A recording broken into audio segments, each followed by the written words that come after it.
big trying to influence its will on a small. No.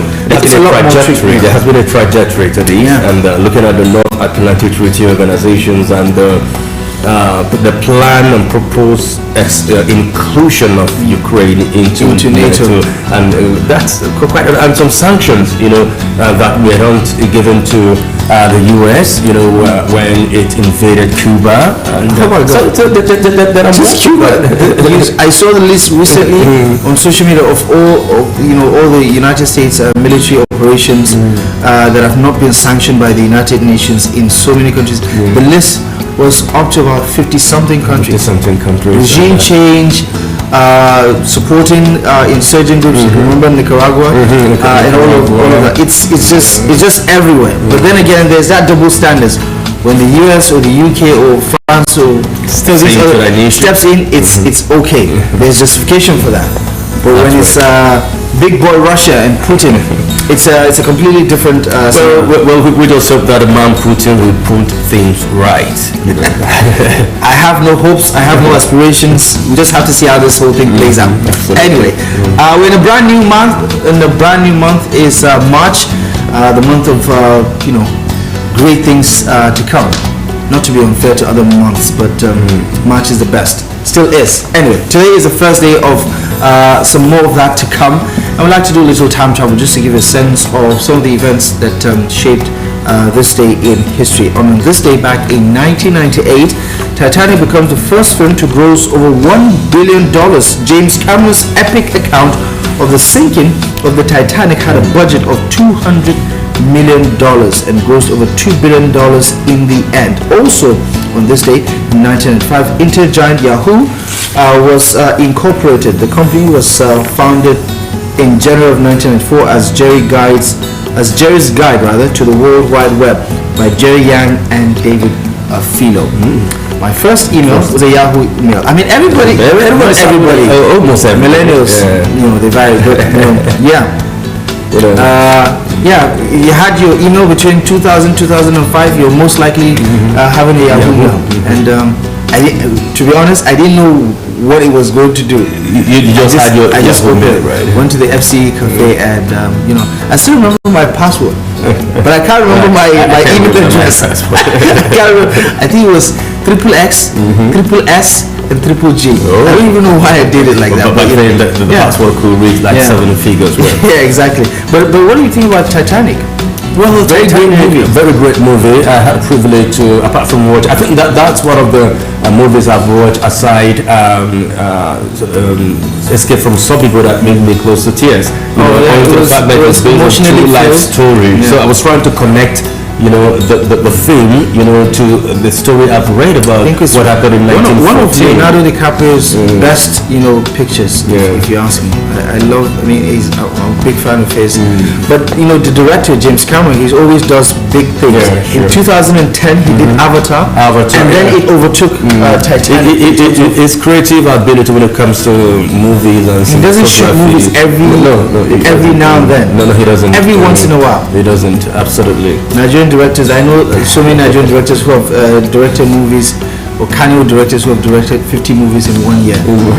And not all of them put together have not made 20 million. And that is why I see in a movie someone is shooting a gun, cocking the gun more than 3 times, and then you wonder whether the bullet is self reloaded.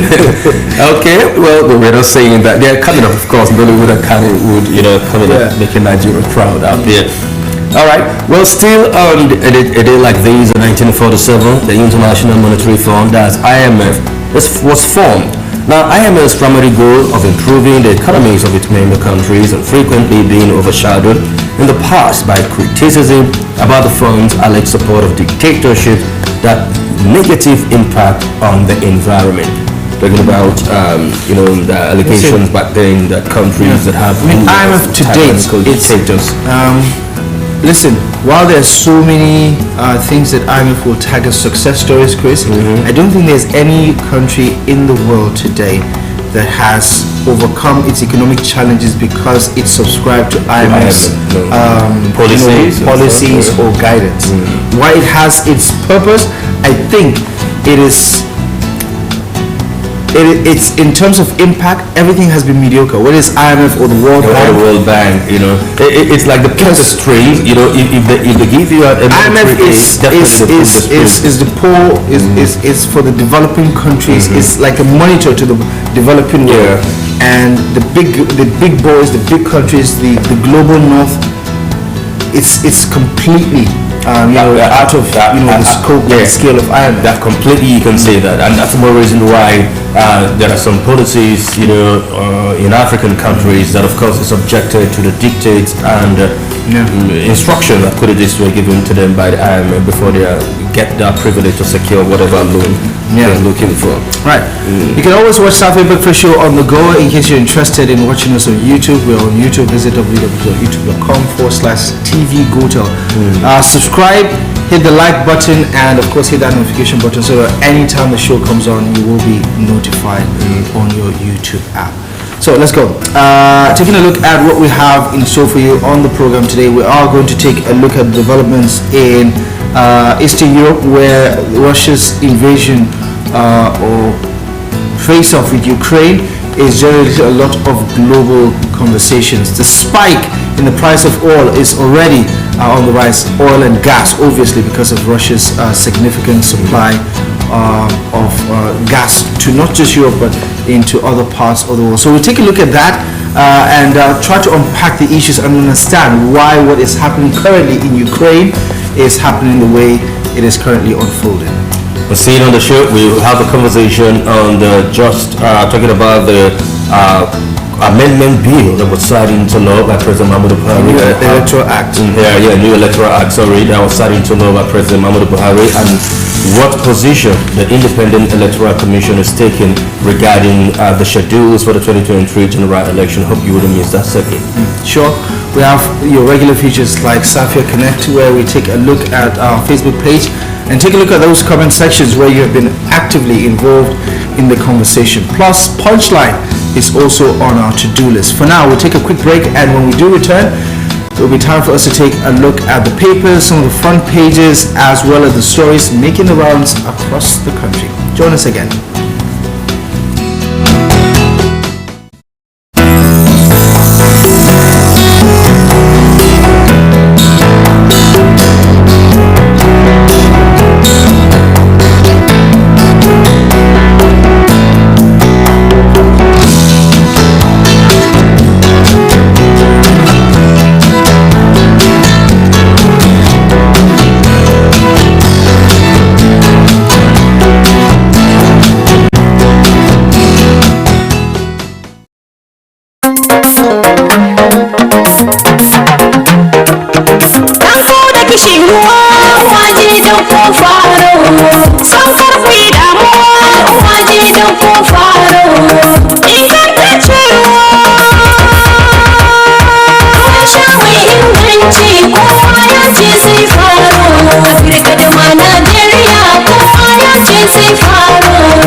Every day, we are exposed to a variety of information from the larger society and on social media.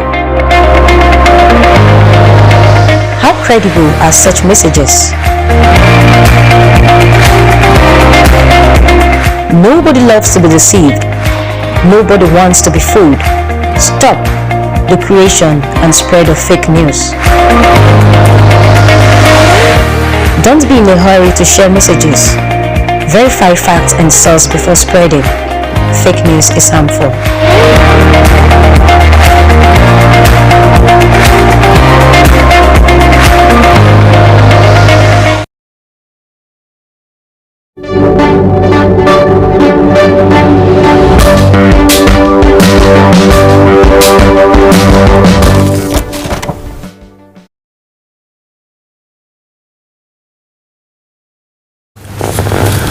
welcome back to Safi Breakfast Show, live on TV Gotel, live also on YouTube at www.youtube.com/Gotel TV. Feel free to be a part of the show on the go whenever you can, however you can, of course, to keep up to date with some of the issues being discussed on the show.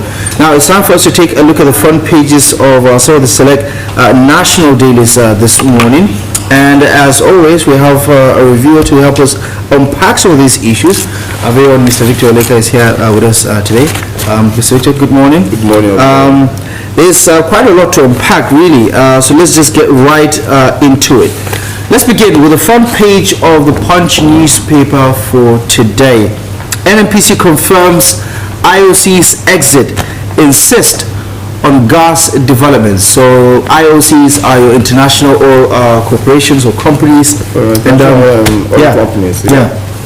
So what do you think about this development? Well, I think it's a good one because again, government is even saying even before we begin to look at diversifying their investment, again, they need to. There are certain parameters, yes, that they need to look at that have to be considered, before that can, take place. But again, NNPC is all trying to put together, the implementation of the PIA, that is going to start in the 18 months time or 17 months time. So I think that's. So this will be the transition period. Yes, working towards. All right. Let's see how this one goes. NATE on fuel subsidies blames subsidy. Export depot price hits 180 naira per litre. The fuel scarcity crisis is worsening. It's worsening, and I never thought that this. I mean, obviously, fuel shortage can do that, too, because it creates a lot of demand. Yes. However, the NNPC said we had nothing to worry about 2 weeks ago when they evacuated those adulterated. They did not evacuate them, please. That was not evacuated. That was not evacuated. One of the issues that caused problem for some of the marketers too.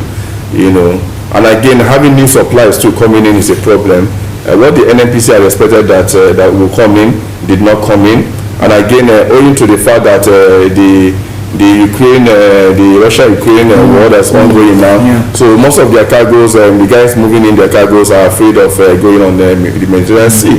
So it's also a problem for the NNPC now. So if we check, there's a supply problem. Yeah, there's a supply problem. But again, if we even at the depot level now, the depot, you can't get fuel more than 180, 200 naira at the depot level.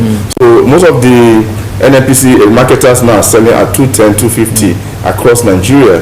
It's not official, but again, they can't sell below that amount. So it's a practical thing. Yeah, they can't sell below that amount because at the depot level they get it at 180, between 180 and 200. In spite of the subsidy regime. Yes, that's what they get it. At. So you can't expect them to sell at 162. When they get at that amount. So that's one of the major problems that we are facing now. And again, we use fear for a lot of things in Nigeria. The electricity supply in Nigeria is quite epileptic. So most people even need this fear to run their businesses. So it's causing that kind of pressure, on the supply that is not even available. So it's a big problem, for Nigeria. It's grinding the economy. If you go to Lagos, if you go to Abuja, it's grinding those places. If you check transport fare now, has also increased. I understand that for you to come from Yola to Jimeta is about 100, 150 now on Keke. So it has been 100 for 100, so it has increased to 150 now. So for you to get 100, you have to plead very well and beg very well, kneel down for the Keke man before they can pick you at 100 naira. So that's to tell you that it's affecting the economy. It's not good for us, and we're all feeling the pain. How long it will last, that is something even the NNPC cannot really guarantee. Okay, anyway. Moving on to this story on page 27 on the Punch newspaper is about the ongoing ASU strike and announced protest from yesterday. Minister walks out on students protesting as to strike. What are your thoughts about Mala Adamu Adamu's engagement with the NAS leadership? I think NAS leadership have made, they made a statement yesterday. I'm happy what they've done. Unlike in the past, NAS will sit down and just watch. But now they want to ensure that that they get into the heat of the event and begin to call the two parties to order and say we need you guys to negotiate because like what they say, when two elephants fight, it's the grass that suffers. So the students are the ones bearing the brunt of what the impasse between ASU and the federal government. So I like what this you did yesterday, coming out on the streets of Nigeria to say you guys need to settle this and we need to go back to our classrooms. So but again, it's quite unfortunate, for the minister to have behaved the way he behaved. I don't think he's a father. I don't think he has his children in Nigerian universities. So I think that's why he behaved, the way he did yesterday. He said it's quite unfortunate for him. What are your thoughts about the questions they were asking him? I think those questions are genuine, really. When you talk about funding of the university, when you talk about the welfare for the lecturers and other things involved, I think those questions are very, very genuine. But again, some of our ministers, some of our, of our government officials feel that they should not be questioned, when certain issues are involved, and they think they believe it's only the president that should hold them accountable. But Nigerians also should hold them accountable when things go wrong. Because according to the reports, he walked out the moment they turned the conversation personal about asking him where his children. Yes, because the fact remains that we know it all that most of our government officials don't have their children in the schools in Nigeria. They don't have their children there. Those of them who have their children, they have their children in private universities in Nigeria. And again, they are using the government money to sponsor their children, in schools outside of the country. So I think Nigerians should be able to hold them accountable. I like what the Nigerian youth did, holding him accountable, asking him questions that he should answer, very, very genuine questions that he should have answered them. For me, I don't think it's personal. He should be able to come out and say, yes, I have my children in Nigerian university. If he has his children in universities in Nigeria, but he doesn't, so that's why he got angry. I personally think it's immaterial whether or not he has his children in Nigerian universities, because his duty is to serve the country. Yeah, but I think we've been proposing for a very long time. Many Nigerians have been proposing for a very long time that government officials, people like persons like ministers of education, commissioners of education in Nigeria must have their children in the schools in Nigeria. That will make them want to work. That will make them want the system to run very well.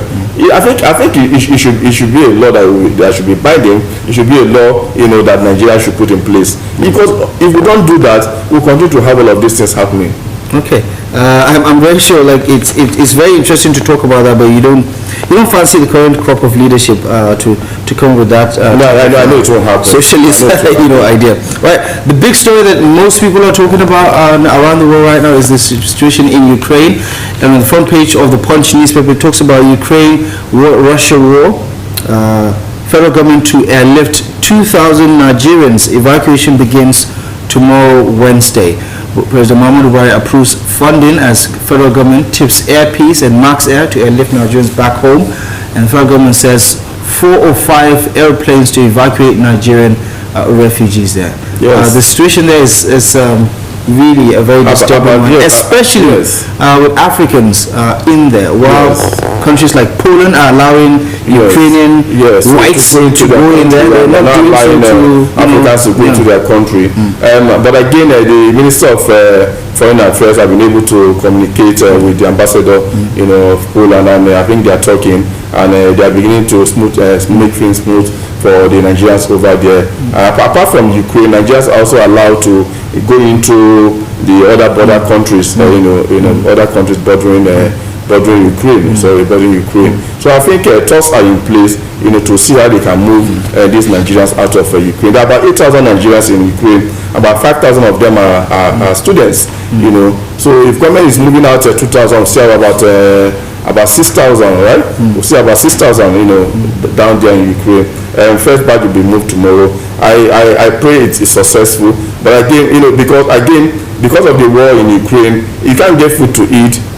Getting some regular supply. Yes, the regular supply for food and the rest is a problem. So Nigerians are advised to move to the border, nations. I mean, you have on one border you have Belarus, which is supporting Russia. Belarus is supporting Russia. Belarus is supporting Russia. You have Poland. Yeah, we have Poland. Have Slovakia. I think. Yeah. Is it? I think we have Hungary.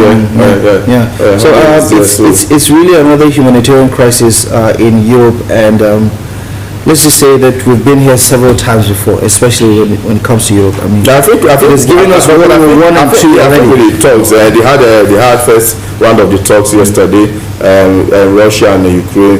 There's a second one today. We're hopeful that again, the Ukrainian president has called for a ceasefire, but again, the kind of person Putin is.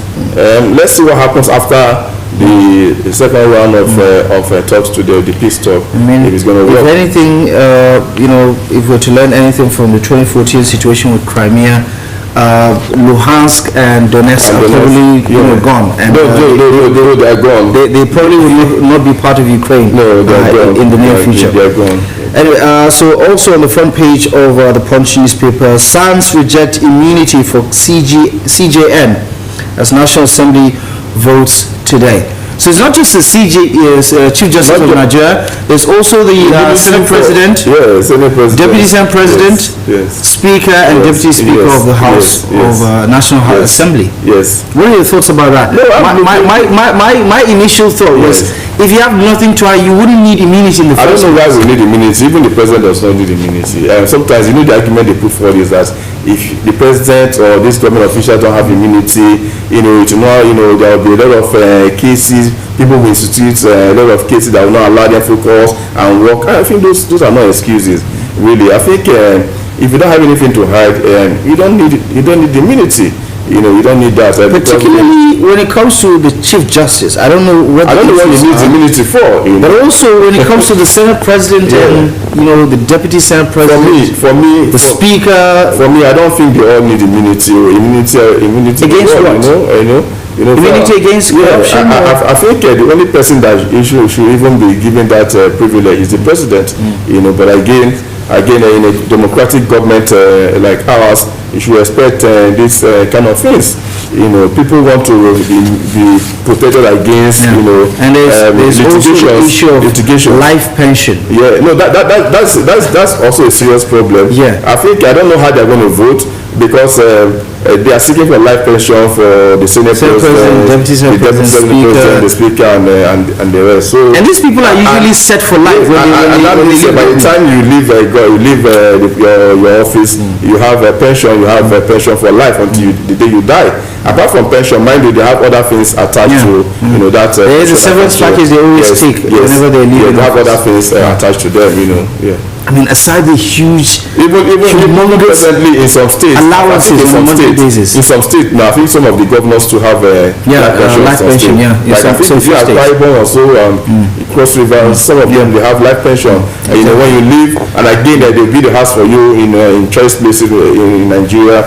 Build a house for you. You maintain your car. Every year they change your car. Things like that. You try to understand why politicians will kill for power. And they pay for your cook and everything continuously until you die.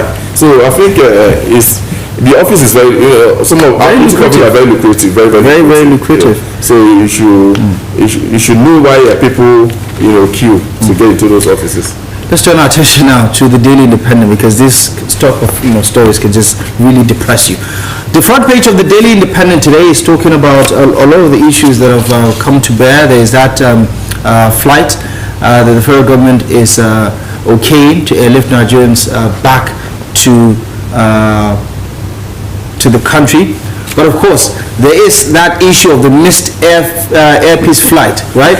Air Peace to meet with Emir of Kano soon, according to the is this the Minister of Foreign Affairs, Mr. Oyema? No, Oyema, the owner of the owner of Air Peace. The owner of Air Peace. The management of Air Peace is said to. I mean, listen.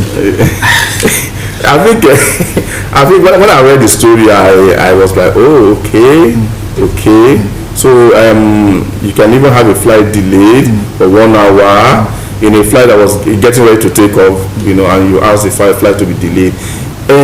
See, For instance, if you had other important dignitaries in that flight, will you have delayed that flight? Will you want to delay the flight for 1 hour? For 1 hour, and you allow the emir to arrive, and for me, if I'm in that flight, I'm going to feel very bad, that a flight was delayed. And I think that's one of the reasons the management of Air Peace gave to say no, we cannot, because the aircraft was already leaving, was already tight enough, for you to now call it back and say don't move, we're going to hold it for 1 hour. So you can imagine what would have happened, to the passengers in that aircraft that had happened. But again, I think the way is it the spokesperson to the protocol officer to the emir is taking it. I think he's taking it too far. It's something that he should have resolved amicably with. I would think because of the optics, because of how it looks and how it will, be translated. Because some of these issues, when it happens, people try to pick and add a lot of meaning to it. I mean, a lot of people are suggesting he should have, been on a chartered private jet. But then again, if kings, always travel on private jets, we will begin to say where they get all the money to do. So but then again, it's a really tricky situation. I'm happy that actually to now discuss it. I think having a prominent person like that on a commercial flight says a lot about his humility to actually I think the emir is not the one trying to drag this issue. I think it's the protocol officer that is trying to drag all of this in. For me, I think the emir will not be really worried about all of this. Let's see how it all ends at the end. I think it will end well. Some Nigerians trapped in Ukraine not willing to return, according to the minister. Federal government begins evacuation of stranded Nigerians tomorrow. Somebody was telling me the other day that they called. I think he called his friend over there in Ukraine. Guy, are you not coming back? He said, is there no Boko Haram in Nigeria? What do you want me to come back and do? So some people are not even willing to come back with the war in Ukraine. They are willing to die there. That's to tell you how bad it is. Because some of them again don't even have legal papers staying in Ukraine. So by the time you leave Ukraine, getting back into Ukraine will be a problem. So some of them are not willing to leave Ukraine for any reason. Right. The big story on the Daily Independent says governor's minister protest against draft electricity bill. It is illegal to treat federation as single electricity jurisdiction, according to governors. And minister says provisions diminish powers of his office as coordinator. And this is just part. It's a draft that bill proposed at the Senate. Because the governors are complaining, the intention of the bill is to still treat, to treat the country as if it's one single unit, putting the powers of the control of electricity into the hands of the federal government alone. Already, we understand that the electricity sector has been unbundled. So if it's unbundled, why do you still want to, put everything, lump everything on the hands of the federal government? And the governors are saying, even already, some states are making effort on their own to begin to generate electricity. So you shouldn't, at this point in time, trying to again, make it look as if but again, I agree with them, because the federal government has a lot to do. So you don't pack everything onto the table of the federal government. I expect them to handle oil, to handle NNPC, to handle electricity, to handle water, to handle a lot of things. I think some of these things should be allowed, for the states to handle. We have different distribution companies handling electricity in Nigeria. We also have the federal government at the transmission level is handling all of that. But again, so you cannot bring out a bill now to begin to treat that sector as hand it over totally to the federal government to handle. So that's what the states are saying. Already that sector has been unbundled. Looking at I think the Electricity Act of 2005 has allowed for all of that, so it's going to rubbish that same act. So that's why they're kicking against it. So let's see where this conversation goes. At the moment, it is a draft electricity bill. There's that story again about the NNPC giving IOC's conditions for divestment from Nigeria. There's a lot of abandoned projects and whatnot, and we've extensively talked about this. Let's just take a quick look at the front page of the Daily Trust newspaper for today, and to give you a sense of what the stories are like. There's that story again about the constitutional amendment. All eyes on the National Assembly as lawmakers vote on constitution amendment today. Your brief thoughts on this one? Yeah, We constantly talk about the Nigerian constitution as being dysfunctional. Yes. So I'm happy that it's going to take place. It's going to happen Tuesday, Wednesday, Thursday.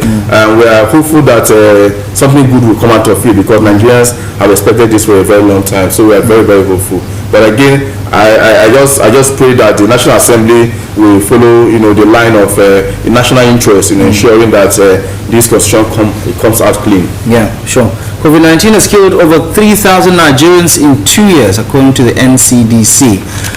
Lots of deaths. You don't want to compare it with what's been happening, especially in the Western Hemisphere. But this, of course, is the report being put together by the NCDC. More on that, of course, later with Chris during the COVID-19 update. But the big story on the front page of the Daily Trust newspaper is talking about 7 days to Buhari's ultimatum. Ministry is yet to seal NPA's pilotage contract. Now, the writer says revenue loss hits 102 billion naira. And pre-qualified bidders write president seek conclusion of process. No communication from Amici, according to BPP sources. Yeah, the post service agreement. The post service agreement. I could say an investigation investigative report rather that the Daily Trust has done. In that area, talking about the post service agreement, talking about the losses being experienced now in terms of at the ports, before it was the Intel was in charge of handling logistics at the ports, and the revenue generated there was very, very high, until the point where Intel, that was taken off them. Again, they had people had to bid again to get that contract, and again Intel was re-awarded that contract. Intel were re-awarded that contract, but again in January 7, the president cancelled that re-award of contract to Intel, and again since then they are yet to get someone else, and it's like 52 days, after the president directed that someone should be, a company should be gotten to be able to ensure that we don't continue to experience losses at the port. That hasn't happened. So, but again, the losses are there. I don't know why the MPA is foot dragging, or the Ministry of Transport is also foot dragging in trying to ensure that personal private interest. Yes, and there are a lot of people going after that contract. A lot of them going after that contract because of the money involved. So it's a big one. I don't know how the presidency is going to resolve it. I think the minister and other people, around that ministry, there's a lot of interest. Are so much interested, in what happens with that contract. You might just have seen some of the pictures on the front page of the Daily Trust newspaper. That is, of course, the protest that has rocked the nation's capital.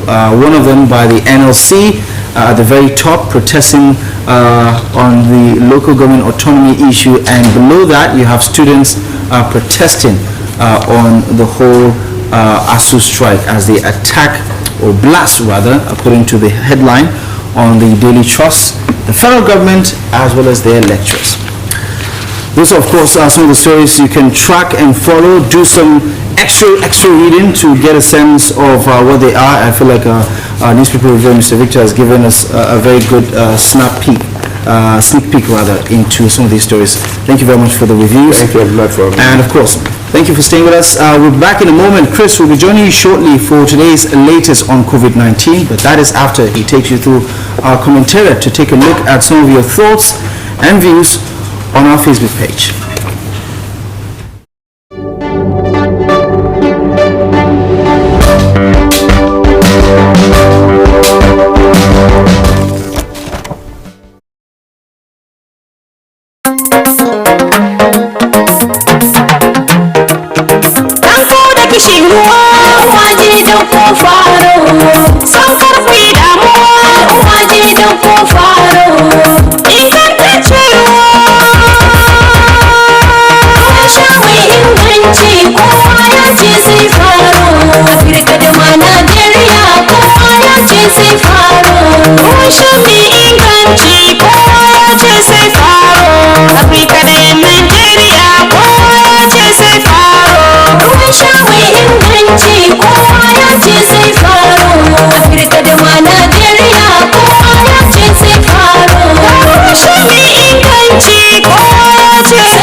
ce sai faro ruwan sha a gurin tsafta faro ce sai faro a Afirka da ma Najeriya kowa ya dauko faro.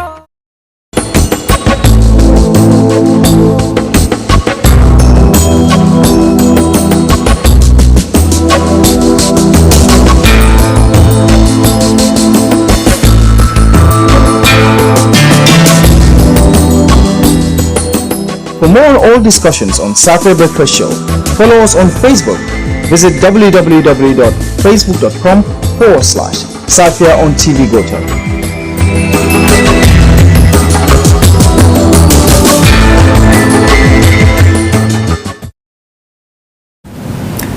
Alright, glad to know you're still there. If you've just joined us, you're watching Safia Breakfast Show.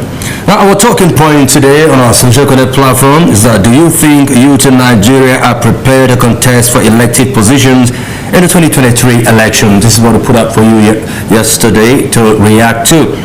Reactions coming from individuals, starting with that of Tuwanga Linus. They say, we are ever ready, vie for any elective positions, but the government has made everything to their own interest. Why, worst of it all, we the youth, high cost of contestant from including corruptions into the mind of youth to come. Thugs. Okay, you try to make a point, to articulate here, right? Adam Musa London, they say, if the youth are ready, do they have the money to spend? We run in money politics here on brains and ideas. Okay, we run in money politics here, not brains and ideas. That is what Adam Musa London is saying. Best dresser. Hi crew, why not? Youth are not human beings. Emmanuel Macron of France is youngest president in the world, so we have a right youth to contest in Nigeria. Thank you. Okay, I think what you're trying to say is that youth are also human beings. Emmanuel Macron is the youngest president in the world, so we have the right as youth to contest in Nigeria. That is what you meant to say. Omar Musa Jopoli say, be careful, not age we will vote. Good leaders we want, who have morality, equity, humanity, personality, integrity, capacity. All man ruling in America such. Hakim Abba, the youth are in the majority. However, when it comes to contesting an elective office and delivering the mandate of the office, I have strong reservations on the youth abilities. We can't give what we don't have. The leaders of today have not taught the youth, and they didn't learn tangible things from them to translate into reality, although generalization is not always good. Thank you, Hakim. Alfred Nation Jr., good afternoon crew, hope you're doing fine. Yes, we're good. It's a concerning day, today's question. I think based on my perception, the youth are prepared for the 2023 election, though not 100%. Cause I can see a change in the interest of youth and some elective positions. It's not like before they are willing to make a change in the renowned Nigerian political system. Abdurazak Abubakar Kontar, indeed, we the youth are well prepared if given the mandate to contest. They will also contribute more than the elder ones. Okay, that's Abubakar Kontar. Well, these are some of the responses regarding our talking point today, but if you haven't spoken here, the platform is still open. And of course, where the conversation is ongoing, you can hit us on www.facebook.com/Safia on TV Gotel. We'll have to hear from you. Let's take a short break now and be back with an update on COVID. Stay with us.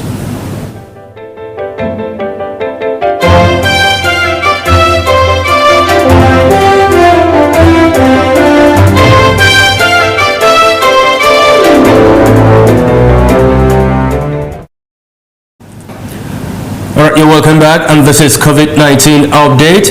Now, as at yesterday, the NCDC has reported about 35 new coronavirus cases in Nigeria, and this brings about the total number of confirmed coronavirus cases in the country to 254,560, while 244,079 patients have been discharged from various isolation treatment centers across the country, and unfortunately, death toll stands at 3,142. Now, to other developing stories,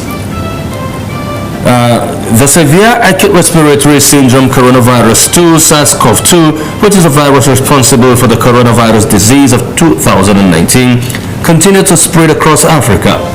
Those impacting mortality and morbidity rate on this continent In fact, all 55 African Union member states have reported COVID-19 cases, along with many due to new SARS-CoV-2 variant, which have limited the efficacy of effort to contain the pandemic. However, since the majority of SARS-CoV-2 infections are either asymptomatic or mild, the true number of infections along with age and sex distribution of infections have not been fully determined yet in the context of Africa. While in Ethiopia, the number of confirmed COVID-19 cases have reached 11,183,559. As of Monday morning, the African Center for Disease Control and Prevention said. Now, the Africa said the death toll from the pandemic across the continent stand at 248,677 and some 10,392,706 patients across the continent have recovered from the disease so far. While South Africa, Morocco, Tunisia, Libya and Ethiopia are among the countries with the most cases on the continent, according to the agency. South Africa has recorded the most COVID-19 cases in Africa with 3,671,999 cases, while the Northern African country of Morocco reported 1,160,750 cases as of Monday morning. Now, in terms of the caseload, Southern Africa is the most affected region, followed by the northern and eastern part of the continent, while Central Africa is the least affected region in the continent, according to the African Center for Disease Control. Well, these are some of the updates you can find on what we're given to you on COVID-19 today. But of course, don't forget the non-pharmaceutical protocols as given by the NCDC. We'll take a short break now. Saturday Breakfast Show continues in just a moment with Punchline. Join us again.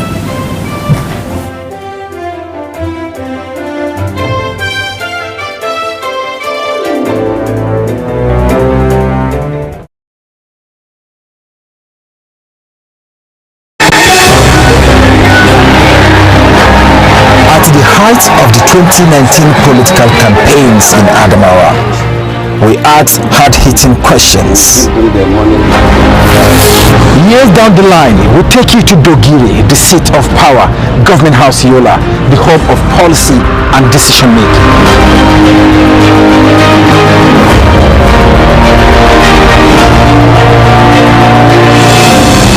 What has Governor Ahmadu Umaru Fintri brought to the table? We take you back to the campaign promises. Samu biya albashi ko ranar 25 ga wata. Daga primary school zuwa secondary school ya zama kyauta a wannan jiha. Zan hada wuta zuwa Tango. Zan tabbatar na ba local government autonomy nasu.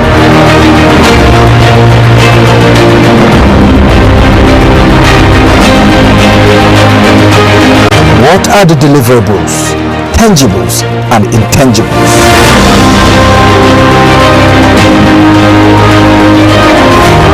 We track development in all sectors, analyze and propagated the giant strides of the Fresh Air administration. Inside the Government House Diary, we explored, dissected, listened and disseminated views in the court of public opinion. The Government House Diary ensures no one is left behind and nothing is left untouched.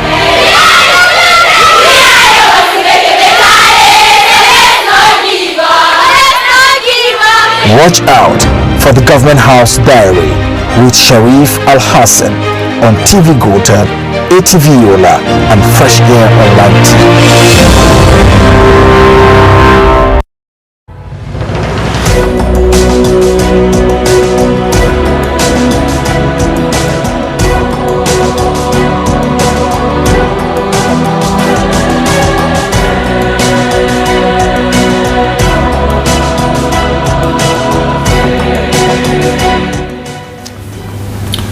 Welcome back to the show and welcome to Punchline on Safia Breakfast Show. This is where we get to bear our minds on an issue of public importance, and I dare say most Nigerian motorists are very much guilty of what we're about to talk about right now, and that is flagrant disregard and abuse of rules and regulations, especially guiding the use of public roads. Speed as well as being a very cautious and aware driver is very, very important, right? And this is most times not the case, especially with what do you call them? High duty, heavy duty, heavy duty machinery or vehicles like trailers, for instance, like tankers, for instance, and very often we see some of these incidents on our roads. And very recently, like yesterday, for instance, a very ugly one happened along the Mubi Road, and this is just yet another reckless driver not paying attention to other road users because his vehicle is bigger than most people's vehicles. So they always feel the need that they can pretty much run the show while they're on the street. So unfortunately, the young persons, on this particular vehicle have lost their lives in this very fatal accident. And this just brings us to the point of safety on the roads, where drivers do not have to go through any sort of test to drive. Yesterday I was going to Marbella in the morning, and we overtook one particular trailer, and I can bet you that kid is not up to 20 years old. Yeah, sure. Even if he is, he's too small in stature to drive such a heavy duty machine. Because a lot of them feel it's their right, to own the road. Now that we're not completely, because they're big enough. Yeah, because they're big and enough. they're scary. Yeah. And the risk is that whoever is on the other side of this accident is most likely going to be at the receiving end. And they stand a good chance of surviving. In as much as we're not completely disputing the fact that other people can be reckless. Yeah, motorcyclists also can be reckless. We see them here, the way they ride on this vernacular road, as well as of course you can even see the ongoing road construction here. But yet there is this recklessness on both sides. But of course we're still calling on the authorities concerned to see that they come up with a way or policies to checkmate all these accidents. This is the first time we've seen heavy duty vehicles, heavy duty machines, becoming so reckless on the highway, causing panic and injuries to suspected. We just have to find a way to standardize the operations. That is it. Some of them are driving faulty machinery, which is more often the reason for some of these fatal accidents.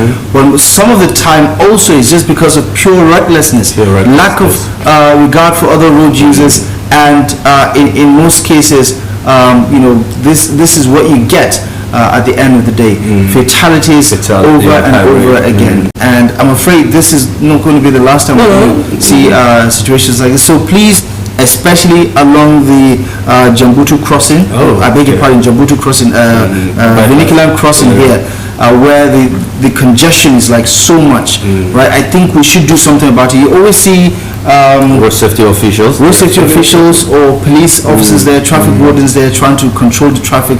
But it's still not enough, because evidently this happened on that particular axis, and we're just calling on the authorities to do the needful. Enough sensitization, education, make sure that the people driving these heavy duty trucks are licensed to do so, and make sure also that they are roadworthy. I've seen the VIO in operation over the past couple of weeks. They should keep up the good work, ensure that these vehicles are roadworthy, because most of them, from just face value, they don't look like they're in good shape. I'm telling you, they don't look like they're in good shape, and at the end of the day, lives are lost because of all this old modern 911 truck, that has these that is characterized most of the time with brake failures and stuff like that. I can hear someone on the other side of the screen saying, "Can Chris afford this old modern things that he's saying?" Is it old modern, this 911, the one with yellow paint? Yeah, hell of expensive, Chris. Anyway, in developed countries they are off the road. Are you sure? Yeah, sure. Are you sure? Put to use, When you go to the UK, they're not put to use. Even in Germany, where it emanates, I'll take your word for it. But until we start manufacturing them ourselves, this is what most people can afford. Anyway, these are our takes on this issue. With all seriousness, being safe on the road is incumbent on every road user, even pedestrians who are just crossing the road. It is very, very important that you stay cautious and you try to abide by rules and regulations. That's Punchline for now. Join us after the break as we take on our first conversation on Safia Breakfast Show.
Welcome back. You're watching Safed Breakfast Show. Now, let's kickstart our first conversation with focus on the battle or the invasion of Ukraine by Russian forces.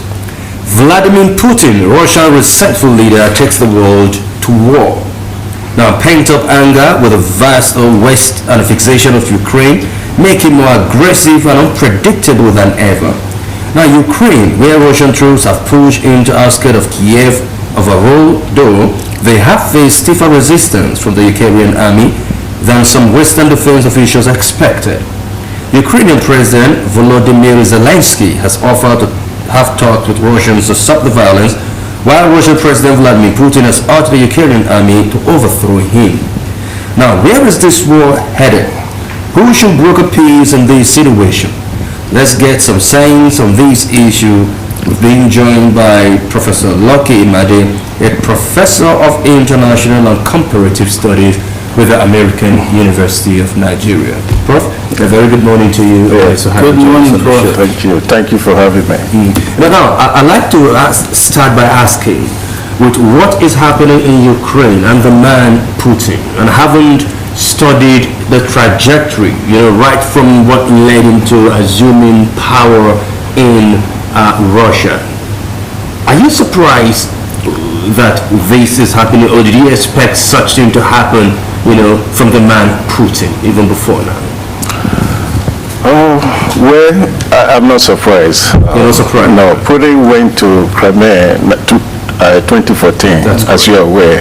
So, it was like a slap on the wrist. Hey, don't do that again, don't do that again. So the punishment was not severe enough. So the tendency to do it again is wide open. So I'm not surprised that Putin is doing what he's doing now. Supposing he was punished effectively, I mean, in a robust manner, Putin will not try it again. In invading Ukraine, do you think he's using Ukraine as a bait, to express a kind of a vendetta to those who have sanctioned him before? Surely. What he's trying to do is test the power of NATO. If he's successful with Ukraine, he can expand it further to recreate the former Soviet Union. That's his goal. So when the former Soviet Union disintegrated, Putin was not happy. So ever since his objective is to resuscitate the former Soviet Union, bring it back alive. In order to do that, you have to start from somewhere. So he's starting from Ukraine. So if he's successful with Ukraine, he might go to Lithuania, he might go to Latvia, he might go to the next one with Estonia and so forth. So if you stop him now and punish Putin severely, the tendency is that it will serve as a deterrent, for him to move further in the future to try to violate international law and attacking an independent nation, taking their sovereignty and territorial integrity for granted. No. He classified what is currently ongoing right now as the denazification of Ukraine.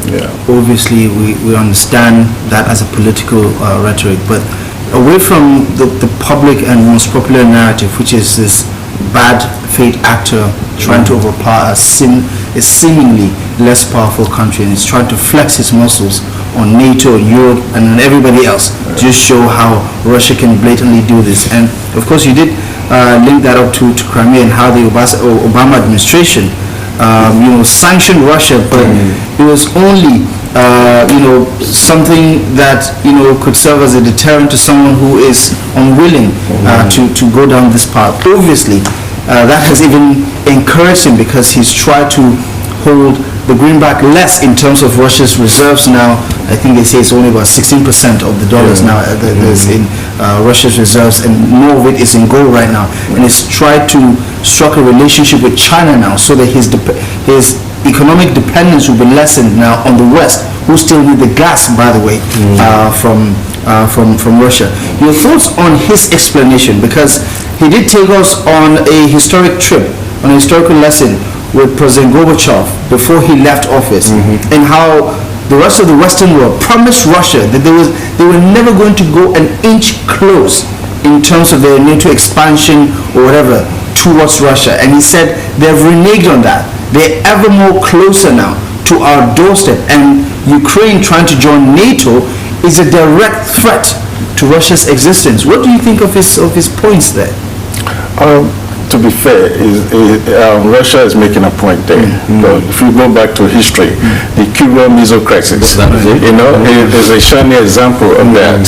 If you're in Cuba, if you're in Miami, you can see Cuba in a skyline, So Russia was trying to put a missile there, so America wasn't happy. They went through the Bill of Peace, trying to overthrow Fidel Castro and so forth. So we're back at that again, Building arms in your neighborhood is a threat, it's a security dilemma, so you'll be scared. Well, I don't know the intention of these people. Why are they so that Cold War is getting colder and colder. Thank you. So that's why Putin is reacting the way he's reacting. So you can't blame him. But it's overreacting, attacking a sovereign nation state, and breaking international law. So that's unacceptable. I mean, are you surprised at how fast this whole issue escalated? I mean, because there was a lot of talks. I mean, he entertained the visits of Emmanuel Macron, a couple of world leaders. There were diplomatic conversations from the foreign offices. Sergei Lavrov was talking to world leaders. The Ukrainians were talking.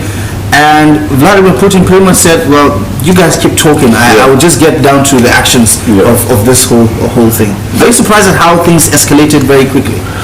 Well, to some extent, a little bit surprised, but I'm also surprised that Ukraine wasn't a fly-by-night, like Putin expected. He thought Ukraine would be like Afghanistan, whereby you just walk through it and everyone would put up your arms, then you say, okay, we surrender. Then you put your flag and your puppet government in place. It wasn't like that. The resistance was very stiff, and that's surprising to the world. And he sent a very enticing message to the military leadership in Ukraine. He said it would be easier to talk to you than to talk to these political puppets, so to say. Do you think he's trying to create some sort of instability within the leadership in Ukraine, so that perhaps President Zelensky might be toppled and military leadership might take over? See, Russia, they always go with different strategies in terms of war. They go with irregular forces, cyber attacks, and disinformation. See, they always do that in most of their wars. You're not surprised seeing some KGB among some doing some misinformation. You go to social media, you see what is going on there. Russia is very good at that. Propaganda war. Now, unexpectedly, Russia did not see the resistance from the Ukrainians coming. Therefore, he set his generals, alert, talking about his nuclear weapon alert. Now, about 191 countries have signed the Treaty of Non-Usage of Nuclear Weapons. Now, for him to have come out, in the public to tell his generals that, to be alert, do you think he's playing in mind games, because already that has set the United Nations on their toes, also set the EU on their toes the moment he mentioned that nuclear weapons, to be alert. Is he playing a mind game? Well, being a KGB, he knows what that message could say. Where America, they're bigger than that. Biden experience will tell you that he saw that as application.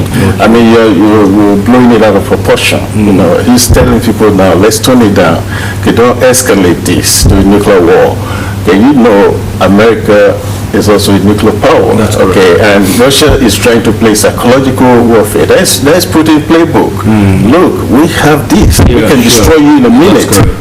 So what Biden is saying now is that slow it down. We haven't got there yet. So these are some of the strategies that Putin has been using, psychological warfare, in order to tell the enemy, look, don't forget that we have this. We can use it any minute. So when it gets to a nuclear war, no one actually is going to win.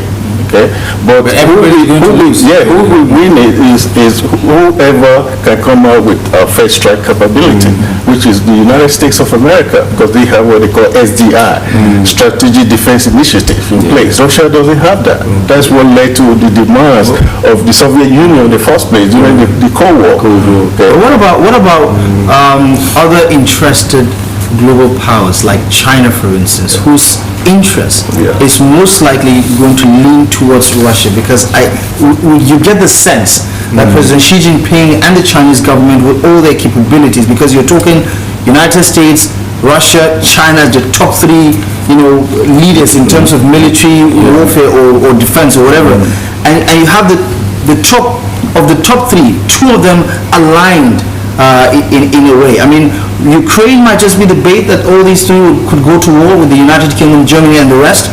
But what are the chances that the United States will not call Putin's bluff on this and would rather stick to the sanctions and the negotiations? Well, don't throw in the towel here that China is taking side with Russia. No, China is sitting on the fence. Look at their statement recently. China might say, go ahead and fight. But when they say, oh, you are breaking international law. So they're sending a message to Russia like, no, we're not for this. No one can come to China and take their sovereignty away from them. But you say China and Russia, they're uniting, but the whole world is uniting against Russia, which is more bigger. Now, we see Germany, I don't want to say they have violated the oath they took not to go to war. And after the coming together of the West and East Germany, of course there is a treaty that said that they wouldn't go to war. But we see recently where they are preparing also for deployment and support for the Ukrainian army. Now, would you say that the North Atlantic Treaty Organization, which of course Germany belongs to, are doing enough to see that they stop Putin from invading Ukraine completely? They're doing enough, but they can't activate Article 5 of NATO.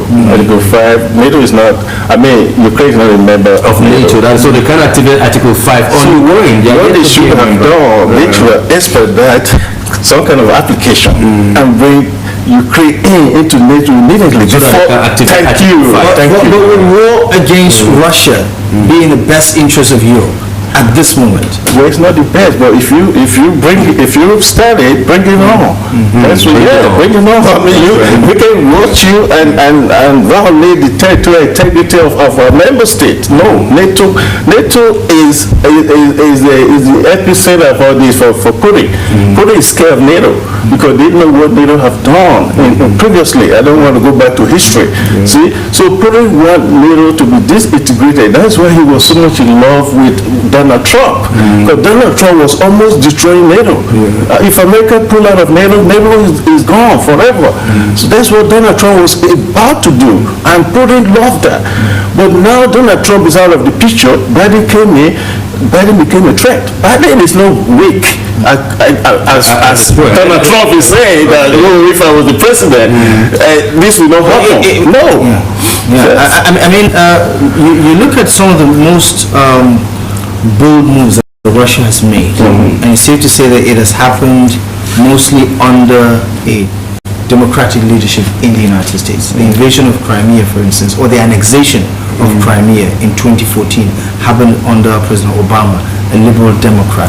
Now again, under the leadership of Joe Biden, Russia is once again attacking. There seems to be a trend here, and the rest of the Western world is using the same sort of approach. Sanctions. If Russia was going to crumble under these sanctions, it would have had the necessary effect already.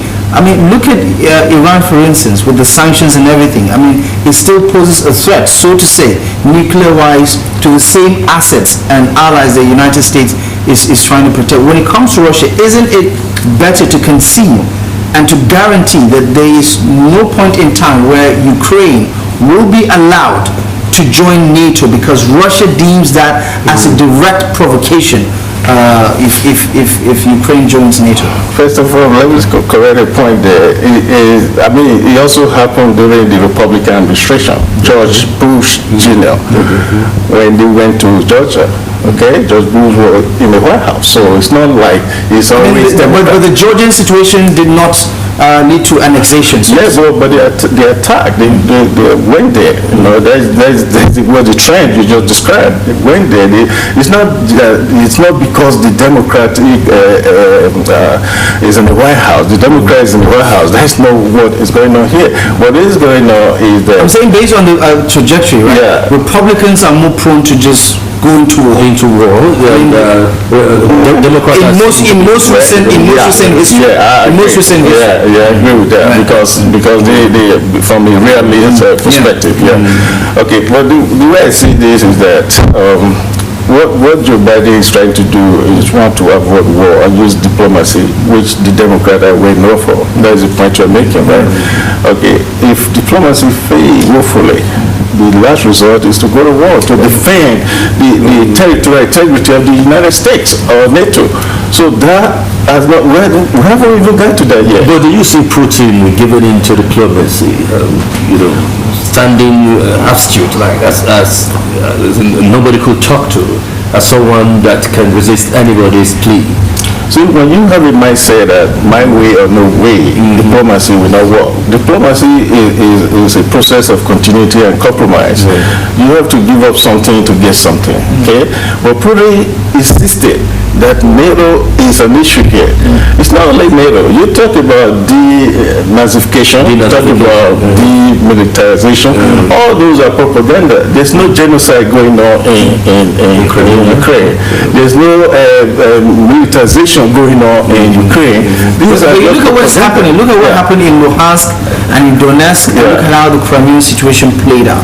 There obviously are people who share similar heritage or the same heritage in some instances, because you have a lot of Russians in Ukraine who have always been there. I mean, the Balkanization obviously created all these countries and nation states, right? There is an appetite for some Ukrainian or Russian Ukrainians to go back to the old, Soviet Union or the old fatherland, which is, of course, Mother Russia right now.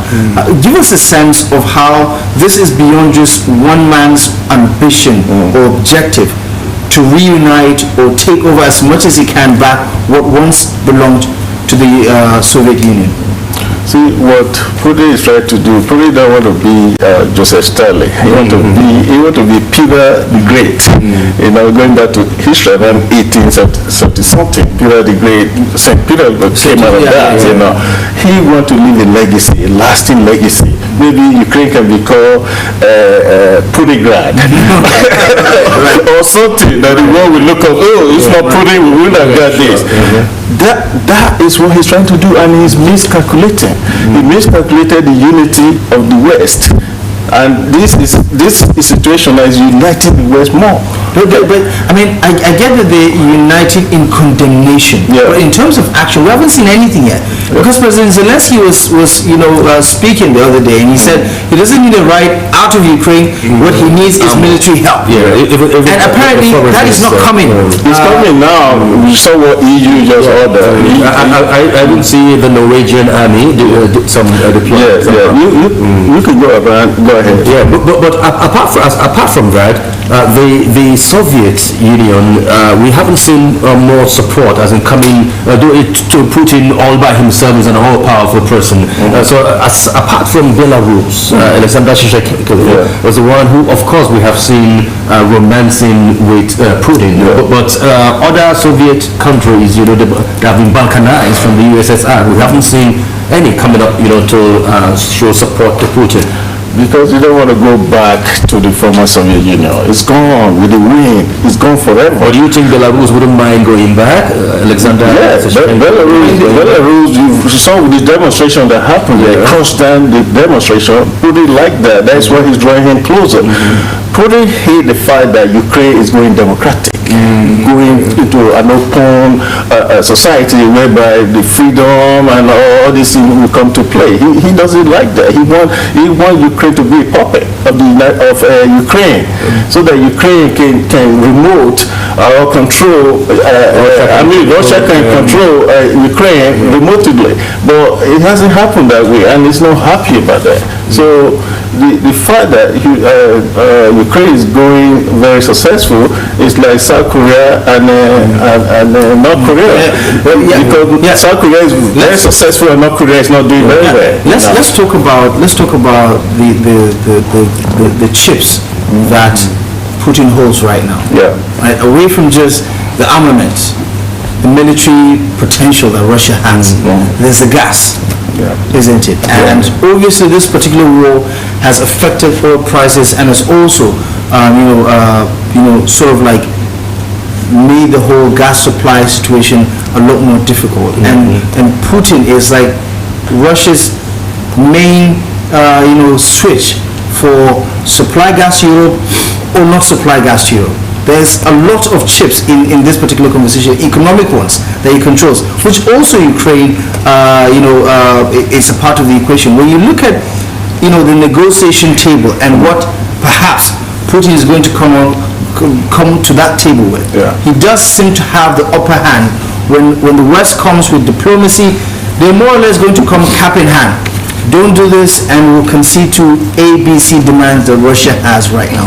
When it comes to this particular negotiation, who do you think is most likely going to come on top when everything is said and done? You look at the insurgents in Luhansk and Donetsk, where they have declared independence, and Russia is trying to acknowledge or support that pro-independence call from Luhansk and Donetsk, and how that message is spreading.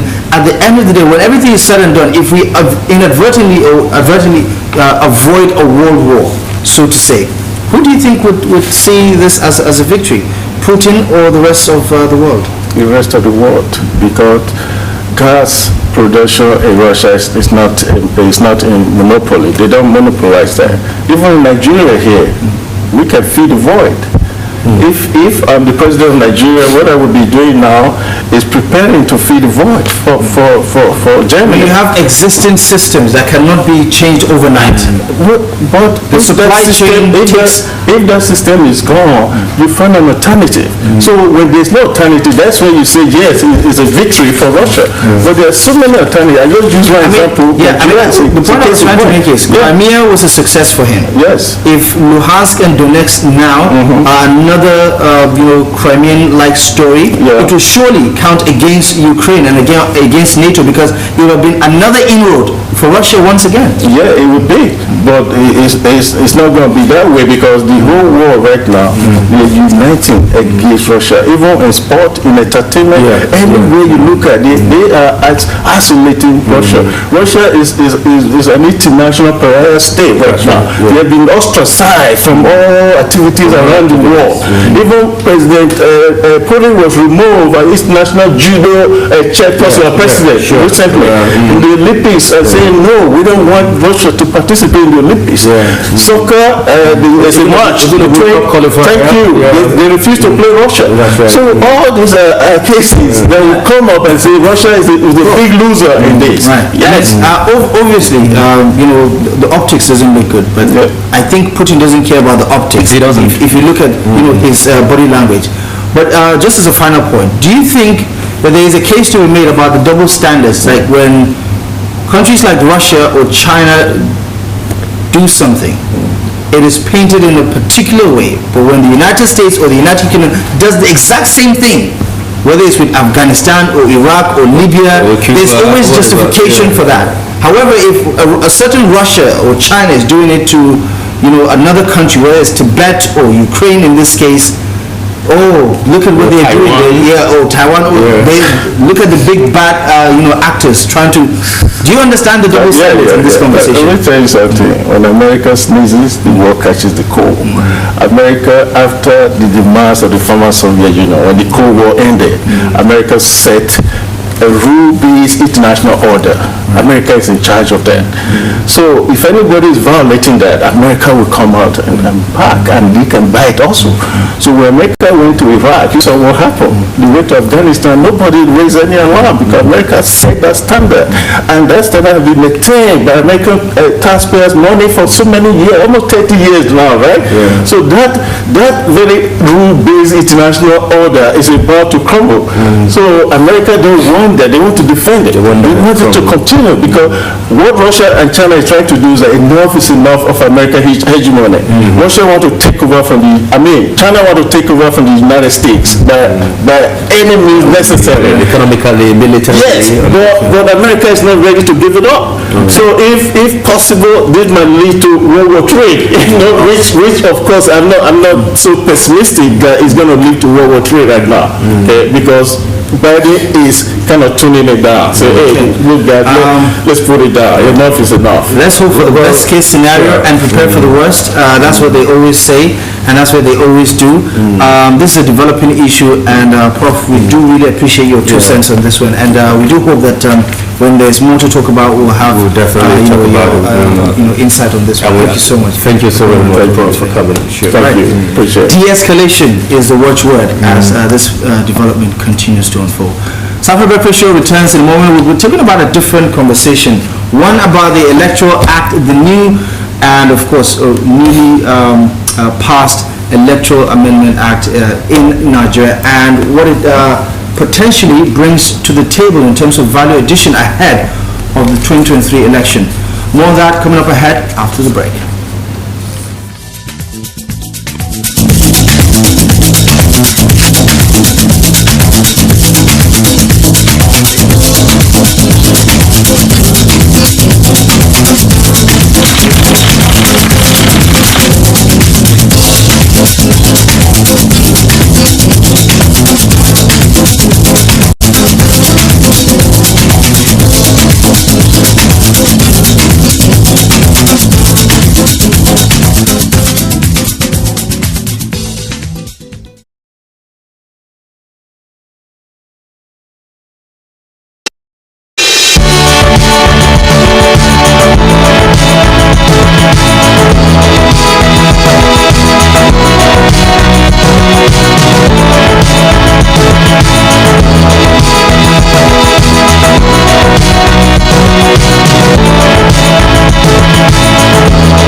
Welcome back to South Breakfast Show on TV Gotel in Southwest to talk about the forthcoming elections in 2023 and how the new Electoral Act is going to add a lot of value to that. A couple of weeks ago, a lot of discerning voices about the president's delay to sign the Electoral Amendment Bill. He's done so, and of course, for a lot of observers, this will change the game significantly. In what ways? Well, that is why we have the resident electoral commissioner here in Adamawa State, Mr. Kasim Gaidam, to help us unpack the Electoral Act, as well as tell us how INEC is going to operate rather differently and more effectively in the forthcoming general elections in 2023. Good morning to you, sir. Thank you very much for coming. Good morning. It's good to see you once again. I reckon this is part of your busiest years leading up to the election, because a lot of things are, beginning to take shape, right? Yes, the season of political activities has started. We are on with the notice for the election yesterday. Yeah, exactly. Under Section 28 of the new Electoral Act, we are supposed to give 360 days notice to all stakeholders that elections for the presidential and state governorship and state assembly election. And I've seen the INEC timetable. Just take us through how this new Electoral Act adds value to already existing systems and how it adds efficiency as well as clarity, legislative and legal clarities to this particular electoral process. Well, we have this electoral act commenced was promulgated by the military in 1998, as you remember, and we started putting it into practice in 1999 with the new president elected under the new constitution and the new electoral act. And as elections were being conducted, lessons were being learned. And the signing of the electoral act, I think in the third or the fourth electoral amendment that was done, and it encompasses almost all the lessons and the reforms and the changes need to be effected to ensure that there is a credible election for Nigeria, and all the checks and balances, within the commission, and for the stakeholders, especially the political parties and candidates, and also the voters. The new electoral act has, covered virtually all aspects of the electoral process, and the objective, of course, is one, to ensure that the votes count, voters' votes count, and two, to deepen democracy, three, to enhance transparency, and openness in the process. And I think that the goal, by the time we come to implement this new electoral code, you come to discover that really there are a lot of changes, and all stakeholders, particularly the political parties and candidates, are really put on their toes to really ensure that they do the right thing. In terms of giving us freer, more credible elections, yes, what does this act do, in your opinion, in INEC's opinion, about giving us a much better election than the successful ones that we might have had in the past, especially as we look forward to 2020? Yeah, the important thing is removing human factor in every process. That is why the benefit of technology comes into play. The moment somebody has to come and meet the REC for the REC to take decision for him to do things, there's what we call human factor. But now, you don't need to know anybody. Political parties or anybody, you do even the session of voters is going on, you can do it online. You just go and conclude the session of voters for the biometrics in the INEC offices. And if it's updating, you don't even need to go to INEC. So these are some of the issues.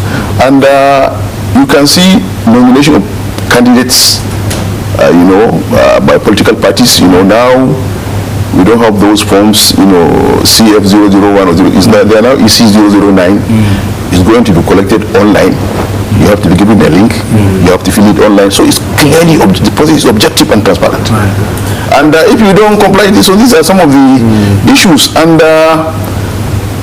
the timelines, in most of the cases, have been increased. Like, the submission of party agents, it used to be only 7 days, is now increased to even 21 days. There's the timelines, you cannot register a new political party, it has to be not later than 1 year. So we don't expect to see new political parties now, because already... You understand that 18 have been shortlisted. So it's because of the new act. It says it gives a notice of not less than 1 year. Does that make the work of the commission a lot more easier and effective in your view? And this new act? You are asking for what are the changes that really make it more something more transparent or more credible. So these are some of the reasons. You remove human factor and put technology in place. That's right. The process of registration, voting, and everything has been done. We are going gradually to even electronic voting. So it's clearly going to be really transparent. But if the removal of human factor is the watchword here, I know before now the clause 48 has been contentious, and now that it's been amended, it's been removed, which of course gives INEC the prerogative, to transmit result electronically. Would you say that, of course, has positioned INEC again to look inward, to cross the T's and dot the I's? Having seen some flaws in the just concluded Abuja municipal elections, where the beavers have not been that functional in some point. How does that position INEC, and what is INEC ready to do to see that the technology aspect of it, it's optimally upgraded? When innovations or new innovations come into play, when reforms come into practice, we try to study them and see improvements and learn lessons from them. That's right. And if we are talking of the FCT election that took place 2 or 3 weeks ago, but there are also by-elections just this Saturday. Yeah, sure. I don't know wherever you had in over 6 states. I don't know whether you have anything about beavers there in those elections. So that means that's been an Well, that is the issue. We learn lessons, from elections. And don't forget, technology also has human factor. I was in the field in Abuja for the FCT election. And sometimes, we move with technical staff. Sometimes it's merely change of location. That would make the beavers work. So you understand, it's a firm factor, and we observe also the need for more training of the operators. And I suppose these off-season elections prepare you for. Of course, we learn lessons. Grand event in 2026. Of course, we learn lessons. And we also have another governorship in election in June, and we have another one that's in Ekiti, and then in July also in Oshun. So hopefully all these things will be. I'm happy you brought up the issue of applying technology. One of the key issues in this particular conversation, when the bill was still at the National Assembly, when the president rejected it, observers keep bringing this issue up and up again. It's about the electronic transmission of results, for instance. While the new amendment did not specifically say, or is not particularly very black and white about it, it does say that the voting at an election and transmission of result under this act shall be in accordance with the procedure determined by the commission. So if INEC says, as part of our guidelines for the election, we're going to electronically transmit the election, the results electronically, that will be the case. And there's always been this case in the National Assembly about INEC having the capacity or not. I think what is your the truth is, we have been together with you for a long time, and elections take place in polling units, and all the collation at the polling unit level is done by the presiding officer and everything. Even in 2011 election, we snapped the picture of the result and sent it to ourselves. We know ourselves. This amendment only formalized yes, but we are careful not to use the word transmission to avoid legal issues. So actually the signing of the electoral act in 2022 is formalization of what INEC has been practicing for a long time, because it's very, very critical. You now sign, a PO signs, President Officer signs the EC8A, the result sheet.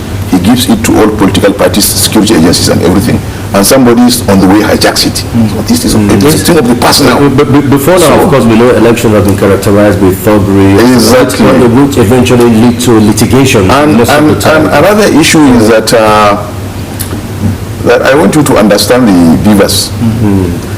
The beavers, I don't know whether you know the photosynthesis, I don't know what term to use, the photosynthesis or the process of an egg becoming a butterfly. And you understand?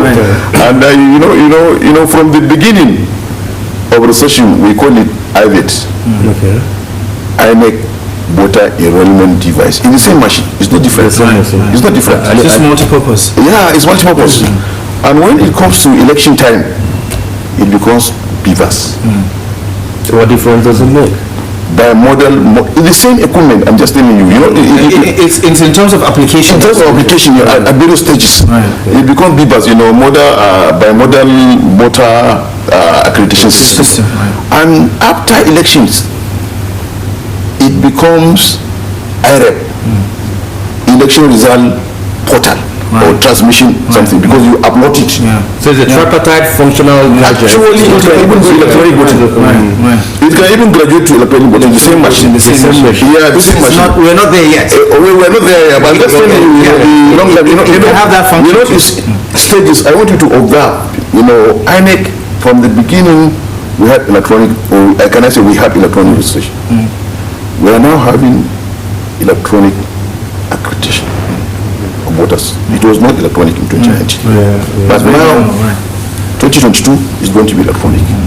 If your fingerprints cannot be captured, if your face cannot be captured, you cannot vote. Now. You can't vote. But doesn't the law make provisions for physically incapacitated persons? There's a special provision. This is one of the highlights of this electoral act. There's a special provision for physically PWDs, and so persons with disabilities. There's a special arrangement for them, and the law has adequately addressed them. But when somebody like Black comes to my place and he's looking very okay and he's trying, you cannot capture him, you cannot get him, his finger is okay, we cannot get him, then we just say very sorry politely. So there's that issue also with the miraculous results, right? Where 50,000 people are accredited and the result says Chris won by 600,000, and you begin to wonder whether our biggest problem is for the stakeholders to catch up with INEC. These are all past things that cannot work now. But the act now is very specific. Of course, we now say we do electronic accreditation.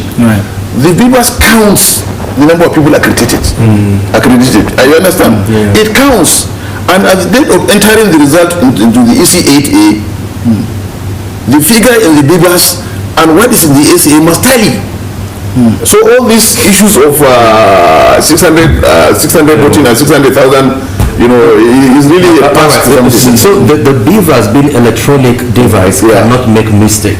I cannot make mistake. All right, now let's get to the point where the law also says if a returning officer let me address your fears. Okay.